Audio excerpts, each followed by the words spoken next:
What is up, everybody? D-Man back.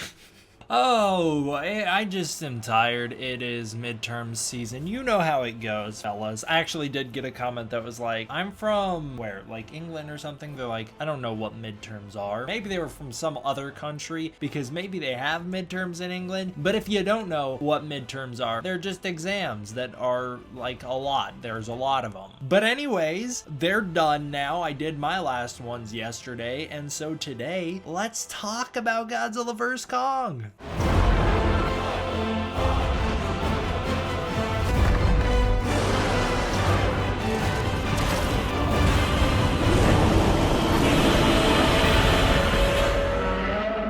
I'm actually really excited for this. I know I may not seem ultra excited because I'm tired, but I am excited because this is some real news. We're finally getting real news to bite into here, and it's not about Godzilla vs. Kong. What the hell? All right, let's go through it. Before we do it, chapter 10 is the description below. Whatever you want. Before we get into the news, let's show off some art. It's been some time since I showed off some art, and it's been some time since I've humiliated myself by not being able to pronounce last names, but here we go. We're gonna do it again. Diego Jark. God, I pronounced your name like an idiot, but you did an awesome Godzilla vs. Kong sketch. I call it a sketch because it's unfinished. He is taking inspiration from the Godzilla vs. Kong banner that has been done to death, not by fans. I mean, I think it's really cool still. That made it sound like I'm upset with his artwork. I'm not. I wouldn't be showing it if I was. I'm showing it because it's really cool. I'm just saying the studio has done that one to death. I could really use something new from the studio, but they're not giving it to us. Either way, he gave us this really cool one, taking in mind the leaks that are fake. They're fake, let's be real. The fake leaks, but he turned it into fan art, and it's really cool. Kong jumping off this aircraft carrier about to punch Godzilla in the head. What's not to love? I'm really excited to see that one finished. I'm showing it off here because I want to put the pressure on him. Like, finish it quick, man. I want to see it. All right, Kevin Chapman also hit us with a Godzilla vs. Kong awesome piece. This is really cool. Again, how many times have I said it? The lightning hands are badass. There's no two ways about it. Look at that. Tell me they're not. I actually really like that they're red or orange because it goes along with Kong's MonsterVerse color scheme. I think that could be a cool idea to play around with in Godzilla vs. Kong. The idea that Godzilla is all blue, you got his blue color scheme, his blue aesthetic, and then you got Kong who's very orange and has these much more earthy tones to him. I think you could do a lot more with that. That'd be really cool to push that kind of color boundary between the two so that there's a different visual aesthetic between the two. And that could be fun. We do see that in the banner with Godzilla and Kong being blued out with the background being all orange and purpley and crazy colored. So hopefully the movie's quite colorful. Godzilla and Toho are headed to Complex Con. What the heck? Complex Con? I've never heard of this, but they're headed over to it on 11/02 through 11/03. So they're there for 2 days, and that's in November. Now, the reason that this is important is probably it's not. It probably isn't important. Maybe they'll have the Godzilla vs. Kong banner there, but this is on Godzilla's birthday. So it might make sense. Toho's at a convention on Godzilla's birthday. Now, Legendary and Warner Brothers aren't there, but maybe Toho, who's been championing this banner around, they've been bringing it everywhere, maybe they want to give us a poster or some still images from the movie. I don't know. I'm just saying it could be a possibility. I've seen a lot of speculation online that November 3rd is going to be the release date of the Godzilla vs. Kong trailer. Now, that is just because it's Godzilla's birthday and people are desperate for a trailer. That's not because there's any studio insiders who've been chattering about it or anything like that. That is purely fan hoping for the trailer to drop on Godzilla's birthday, November 3rd. But as far as realistically we're talking, it probably won't happen. But again,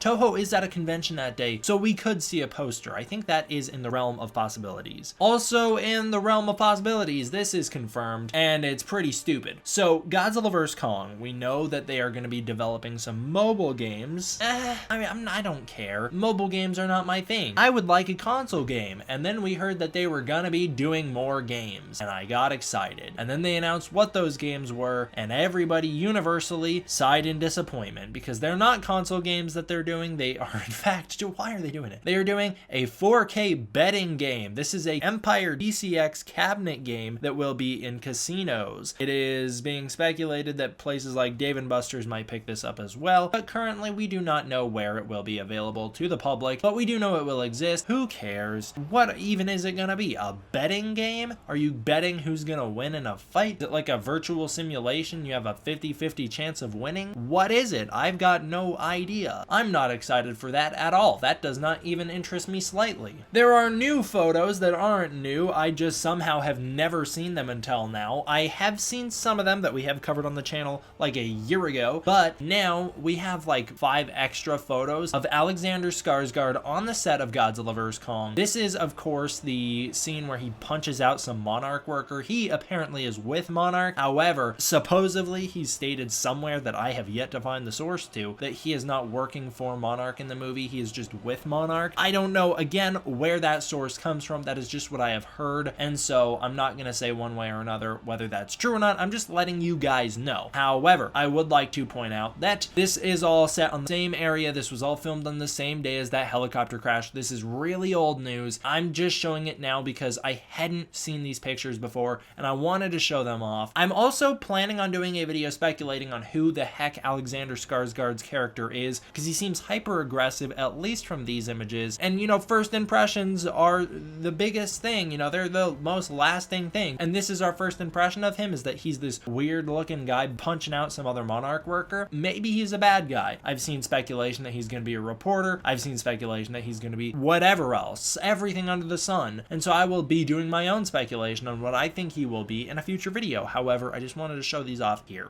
Okay, what is next? Godzilla vs. Kong had a new press release. I say Godzilla vs. the MonsterVerse. It was a MonsterVerse press release, not specific to Godzilla vs. Kong. There was a MonsterVerse press release, and there's a little bit of information to talk about it. There was the talk that the MonsterVerse has generated over $1.4 billion in terms of box office results. So overall, that is how much they've grossed from their films. That's a pretty good number. They're pretty satisfied with that. They consider Godzilla King of the Monsters to be a financial success. So everyone who was saying, oh man, it's just this terrible tragedy of box office proportions, it was a huge bomb, that we have never seen anything of that scale and magnitude before, the studio would disagree. They are quite satisfied with the results, as it seems, and in this press release they say that the movie was successful financially and they are satisfied with it, which is, you know, not that surprising. If you guys have been following this channel, whenever I talk about this, I like to bring up the fact that yes, the inside information that I got was that they were not surprised. They certainly would have liked them to be better, the box office results for King of the Monsters, but they weren't surprised and they weren't disappointed. And so here they're saying it's a success. So everyone who says it's a bomb, if you've been watching this channel for a while, you know that it isn't a box office bomb, and that's just where we stand with that. There was also, get this, another reuse of the Godzilla vs. Kong banner. However, it appears in a different form here. This one sparked a lot of clickbait and a lot of weird like internet chatter, like why are people so hyped about this? Kong's beard. If you didn't know Kong had a beard, you haven't been watching my channel, because we've been talking about it for, I don't know, like a year and a half now. We've been talking about how Kong will have a beard in Godzilla vs. Kong in 2020. Here we go. We have a clear image of him featuring the beard. Once again, this is nothing new. This is the same image that we've seen 1,000 times. It's just that this time we don't see the text on it, and so the beard is much more visible. I don't know how many times I'm going to say it. I like the image. I really like the image. It's a cool image. I'm just getting a little tired of them not giving us anything new. However, this is a really cool look. I do like the picture without the text. I do like seeing Kong's beard in full. It's great, sure. All right, Godzilla vs. Kong. Why do I always keep saying that? I'm sorry. The MonsterVerse. The MonsterVerse had a presentation at LA Comic-Con last weekend, and there was some interesting reveals that came out of nowhere. I really didn't think that anything was going to be revealed at LA Comic-Con. I didn't even know it was happening. And then all of a sudden we got reveals from it. So, wow, let's talk about those reveals. I was really worried because when I saw these, I was like, oh my God, how am I going to miss this? Because I knew midterms were happening. I was like, I can't believe that there's reveals when I can't cover them. That sucks. That's always a terrible feeling, and yet it always feels like that's exactly what happens every single time. There's always reveals whenever I can't talk about them. So let's talk about them now. All right, we are gonna avoid the big stuff until the very end so we can run through everything else, starting out with the fact that Scylla was confirmed to be a male. Yes, Scylla, the big spider squid creature in Godzilla King of the Monsters. The one that I got 10 million comments telling me, hey man, why do you keep calling it a male? It's a female. Get it right. They refer to Scylla as a male at the convention, so F off, comment sections. They say they have multiple plans to expand the MonsterVerse, so once again, we were just hearing the idea that they are not slowing down or stopping anytime soon. Very good news. It was said that the only way to get more Toho monsters into the MonsterVerse is to support the universe financially, as in buy the comic books, buy the movies, go to the movies, watch the movies, buy the DVDs, support them financially in every way you possibly can, buy the merchandise, everything you can do to show that we want more MonsterVerse, and then we will get more Toho monsters in that MonsterVerse. It was was stated that Godzilla and Kong were always meant to be the leading men of the MonsterVerse. They were always meant to fight. That was the idea from the get-go, was that they wanted them to cross over, and they wanted these two characters to be figureheads to lead the universe on in the future. They weren't just like, hey, let's throw Godzilla and Kong in a movie, they'll kill each other, and then that'll be that. It was like, yeah, we want these two figureheads to lead a cinematic universe. It was announced that more comics are on the way. Not only that, but we got a lot of information on one of those comics. Now, there are multiple comics said to be in the works. I'd imagine we are going to get one Godzilla comic, and that will be like a post-Godzilla King of the Monsters. Maybe it's him going around trying to beat up all the Titans around the world that Ghidorah woke up. I'd imagine we are going to get that. That will be setting up Godzilla vs. Kong. But we do know that at the very least, we are getting the next comic, which will be centered around King Kong. It will be his story, not showing exactly what happens during the King of the Monsters and everything like that. We'll get to that later. But it will be Kong's story, and we are going to be learning about what happens after the events of Skull Island, Birth of Kong. However, it does not state clearly whether that means after the events of the 1995, I believe that's when it was, the 1990s mission back to Skull Island that Aaron Brooks did. I'd imagine that's what it's referring to. Or if it's mentioning the 2012 Houston Brooks going back to Skull Island mission. I don't think that's the case. I think if that was the case, we'd have a little bit more of an indication of that throughout the rest of the MonsterVerse expanded universe so far. I think this is set after the events of Skull Island, Birth of Kong's main story, the story set in 1995. That is what I'm going to be predicting. The new Titan that is in this story, and it is confirmed to be a Titan. I know I've seen some people say, well, Kong's never even fought a Titan because the skull crawlers and everything else on Skull Island are just flora fauna, which is a different subcategory of Titan. He's never fought a real Titan. This will prove you wrong because it is said in this panel that Kamazotz,